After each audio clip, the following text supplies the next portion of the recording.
Assalamualaikum warahmatullahi wabarakatuh. Perkenalkan, nama saya Muhammad Ronald.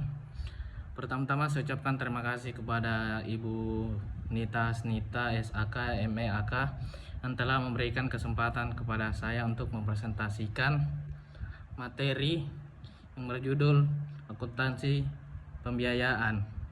Baik, tanpa berlama-lama langsung saja ke poin yang pertama, yaitu definisi pembiayaan. Definisi pembiayaan adalah seluruh transaksi keuangan pemerintah, baik penerimaan maupun pengeluaran, yang perlu dibayar atau akan diterima kembali.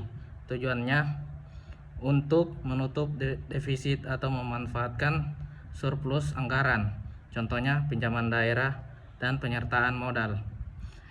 Poin yang kedua itu penerimaan pembiayaan, merupakan semua penerimaan kas daerah yang menambah dana seperti pinjaman dan obligasi daerah, hasil privatisasi atau penjualan aset, penerimaan kembali pinjaman, pencairan dana cadangan, dan yang terakhir itu tujuannya untuk menambah kas guna menutupi kekurangan anggaran. Poin yang selanjutnya itu pengeluaran pembiayaan, adalah pengeluaran kas pemerintah daerah yang bersifat investasi, meliputi pembayaran pokok pinjaman, pembentukan dana cadangan, penyertaan modal, pemberian pinjaman daerah, dan yang terakhir itu pengeluaran ini tidak termasuk belanja rutin karena menghasilkan aset jangka panjang. Selanjutnya pembiayaan neto, merupakan selisih antara penerimaan dan pengeluaran pembiayaan, terbagi menjadi dua poin. Poin yang pertama itu jika surplus disebut silva atau sisa lebih pembiayaan anggaran.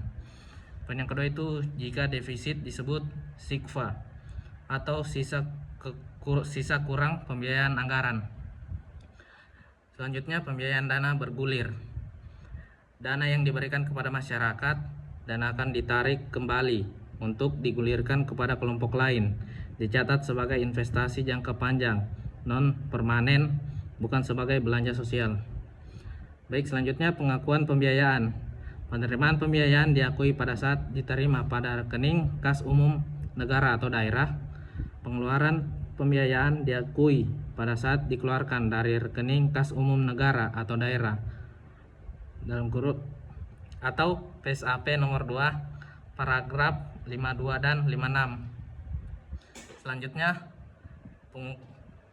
pengukuran pembiayaan diungkapkan pada modul kebijakan akuntansi pemerintah daerah yang diterbitkan oleh Direktorat Jenderal Keuangan Daerah Kementerian Dalam Negeri 2014. Pada pengukuran pembiayaan menggunakan mata uang rupiah berdasarkan nilai sekarang, kas yang diterima atau yang akan diterima oleh nilai sekarang, kas yang dikeluarkan atau yang akan dikeluarkan, pembiayaan yang diukur dengan mata uang asing dikonversi ke mata uang rupiah berdasarkan nilai tukar atau kurs tengah Bank Indonesia pada tanggal transaksi pembiayaan. Poin yang terakhir itu pengungkapan pembiayaan.